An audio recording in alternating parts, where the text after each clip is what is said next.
በርሶ መጀን አባታችን በርሶ መጀን እንዳልተባለለት ከራማው ከተጣላው በኋላ ለእስር ስለተዳረገው ኢትዮጵያዊ ጠንቋይ ሁላችንም እናውቃለን። ይህ ጠንቋይ በዋነኛነት በኢትዮጵያ አቆጣጠር ከ90ዎቹ መጀመሪያ እስከ 2000 በነበረው ጊዜ በጥንቁልናው ይሰራ ነበር።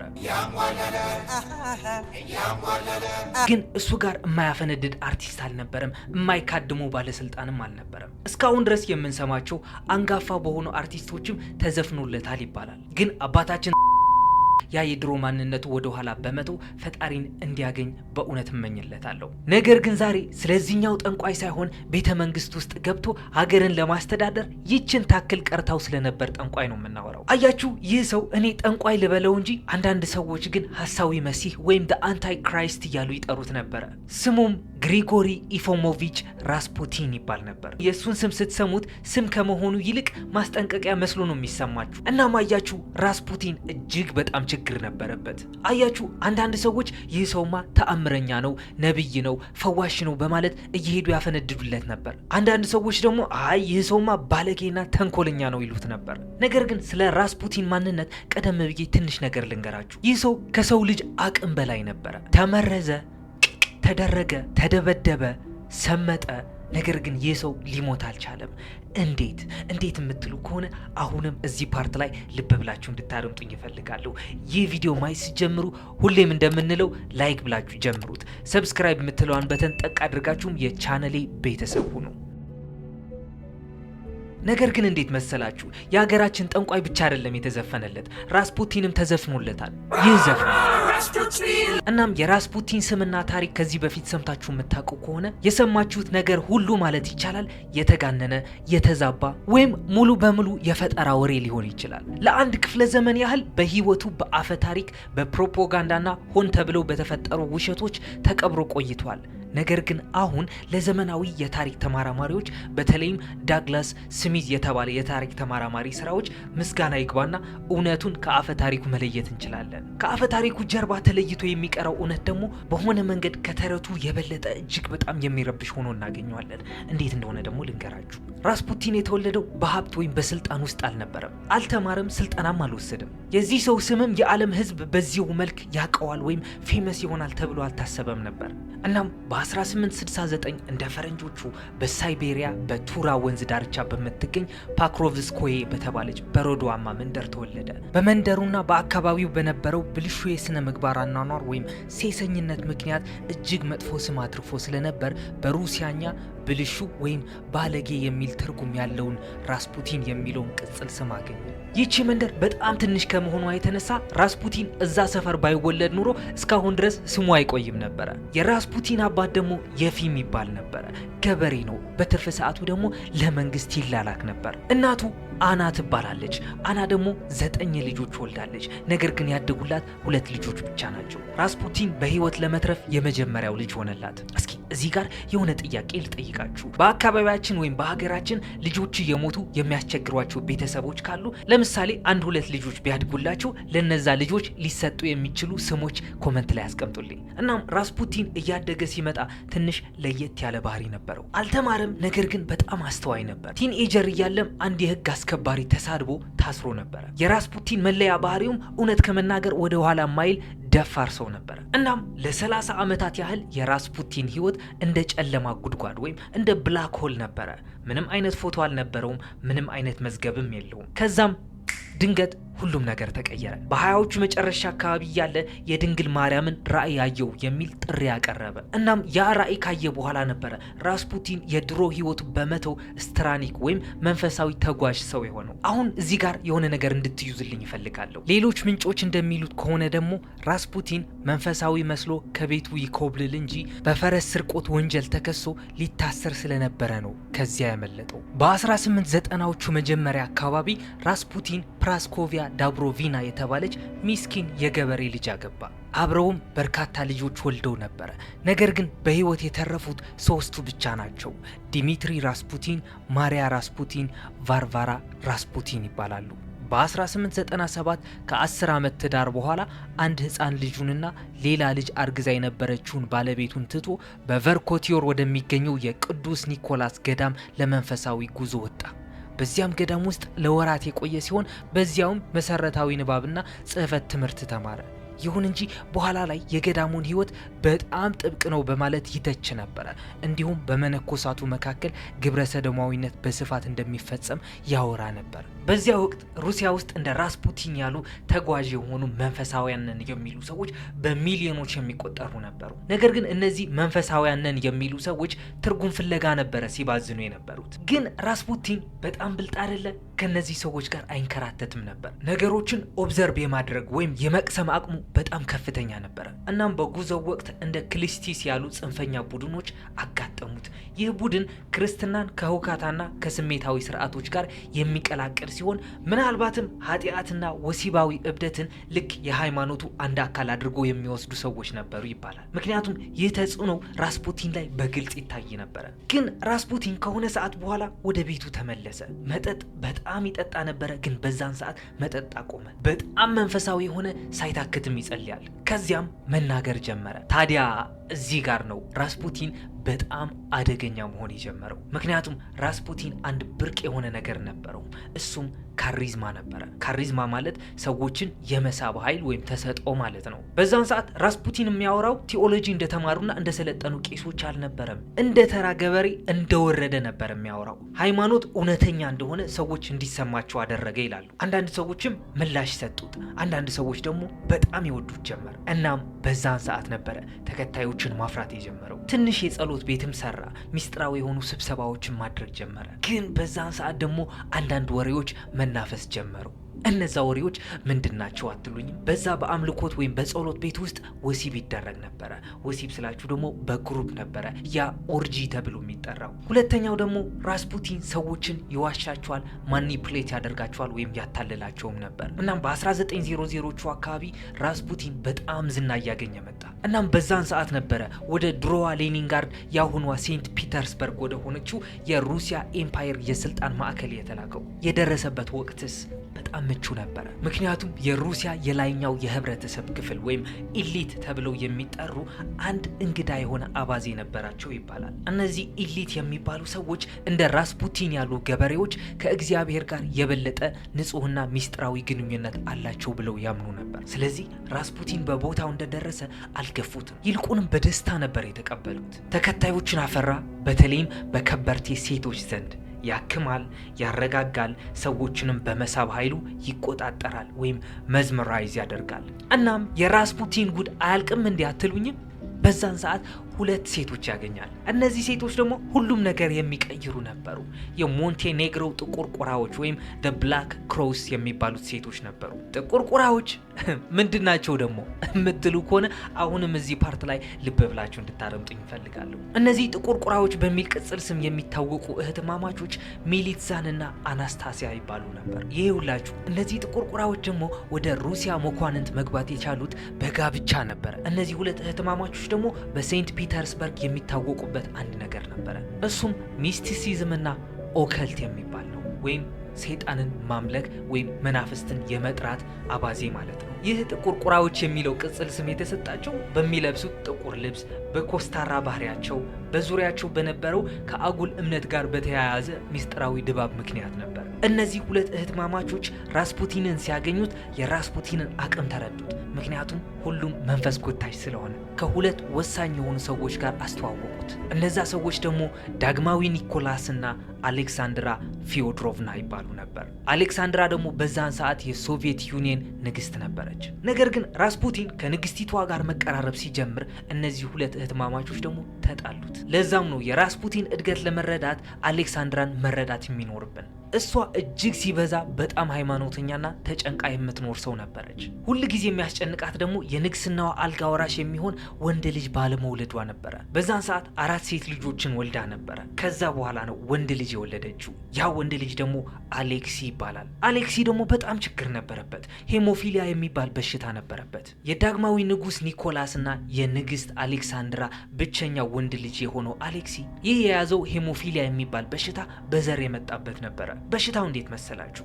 እጃችሁ የሆነ ስለት ቢቆርጣችሁ ወር እንቅፋት ቢመታችሁ ደማችሁ እየፈሰሰ ማቆም አይችልም። ሄሞፊሊያ የሚባለው የደም አለመርጋት በሽታ ነው። ስለዚህ አሌክሲ ትንሽ እንቅፋት፣ መጋጋጥ፣ መውደቅ ቢያጋጥመው በህይወት የሚተርፍ ልጅ አልነበረም ማለት ነው። ሐኪሞችም ምንም ነገር ሊያደርጉለት አልቻሉም። ነገር ግን ራስፑቲን የሆነ ነገር ይዞ ወደ ምስሉ ከቻሳ ይላል። በ1907 አሌክሲ ይወድቅና ኢንተርናል ብሊዲንግ ወይም የውስጥ መድማት ያጋጥመዋል። በዛን ሰዓት የተጠራው ማን ነበረ? ዶክተር አይደለም፣ ራስፑቲን ነበረ። ራስፑቲንም ጸለየለት፣ ያ የውስጥ ደም መፍሰስ አቆመ። ድጋሚ በ1912 ደግሞ አሌክሲ መልሶ ጉዳት ይደርስበታል።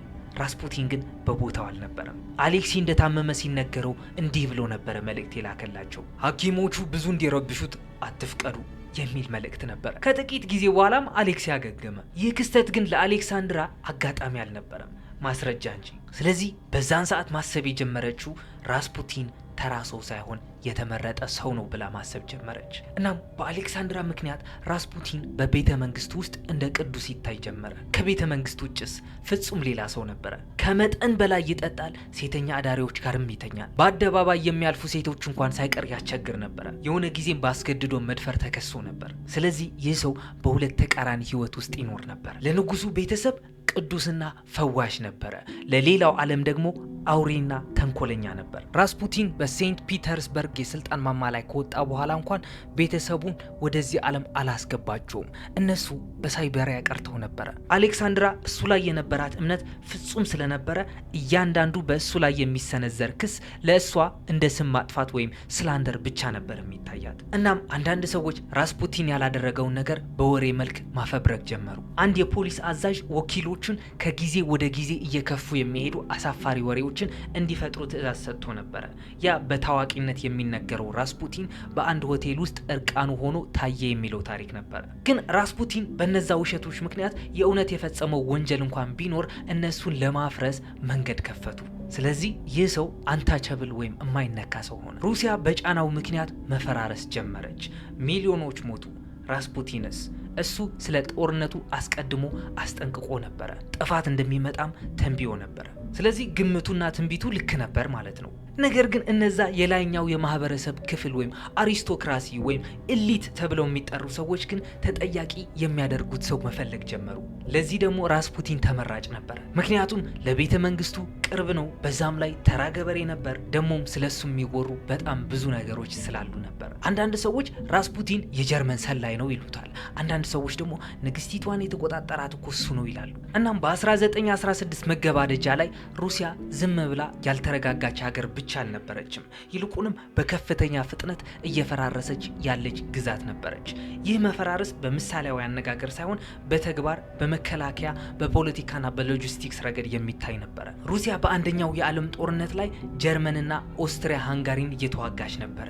ነገር ግን ችግሩ ጦርነቱ ብቻ አልነበረም፣ ሩሲያ ጦርነቱን የምትመራበት መንገድ እንጂ። በሚሊዮኖች የሚቆጠሩ የሩሲያ ወታደሮች ተገድለዋል፣ ቆስለዋል ወይም ደብዛቸው ጠፍተዋል። ሙሉ የጦር ክፍሎች ያለአንዳች ጠመንጃ ወደ ጦር ግንባር ይላኩ ነበረ። አንዳንዶቹ ወታደሮች ከወደቁ ጓደኞቻቸው ላይ መሳሪያ እንዲለቅሙ ይነገራቸው ነበረ። የባቡር መስመሮች በመበላሸታቸው ምክንያት ወደ ከተሞች ምግብ ማድረስ አልተቻለም ነበረ። በሴንት ፒተርስበርግ ደግሞ የምግብ እጥረትና ረብሻዎች መከሰት ጀመረ። ሰራዊቱ በጦርነት እየተሸነፈ ብቻ ሳይሆን ከውስጥም እየተበታተነ ነበር። ነገር ግን ሁኔታዎች አስከፊ የሚያደርገው በ1915 ዳግማዊ ኒኮላስ ሰራዊቱን በግንባር ሆኖ ለመምራት ከተማዋን ለቆ ይወጣል። ይህም ማለት ከመንግስታዊ አስተዳደር በአካል ራቀ ማለት ነው። ስለዚህ እሱ በሌለበት አገሪቷን የምታስተዳድራት ንግስት አሌክሳንድራ ነበረች ለብቻዋ። ከእሷ አመራር ጀርባ ደግሞ የሆነ ሰው ቆሟል። እሱም ራስፑቲን ነው። አሌክሳንድራ በራስፑቲን ምክር በመታገዝ ሚኒስተሮችን ያለማቋረጥ ትቀይር ነበረ። ታማኝ ያልሆኑትን እያባረረች ለእሷና ለራስፑቲን የሚታዘዙትን ትሾም ነበረ። አሌክሳንድራ የጀርመን ዝርያ ስለነበራት ህዝቡ ከጀርመን ጋር ሆና አገራችንን እያጠፋች ነው ብሎ መጠርጠር ጀመረ። ራስፑቲን ደግሞ በቤተ መንግስቱ ፖለቲካ ውስጥ ያለው ተሳትፎ በጨመረ ቁጥር በንጉሳዊ ቤተሰብና በሩሲያ መኳንንት ወይም አሪስቶክራሲ መካከል ያለው ግንኙነት እየሻከረ መጣ። እዚህ ጋር ሁለት ልዩነት ያላቸውን ነገሮች መገንዘብ አለብን። የሩሲያ ንጉሳዊ ቤተሰብ ራሱ የቻለ ነው። የሩሲያ መኳንንቶች ደግሞ ራሳቸውን የቻሉ ናቸው። ስለዚህ አንድ መሪ ከሀገሪቱ ይልቅ ለአንድ ግለሰብ ታማኝ ሲሆን ስርዓቱ ለምን ያህል ጊዜ መቆየት ይችላል?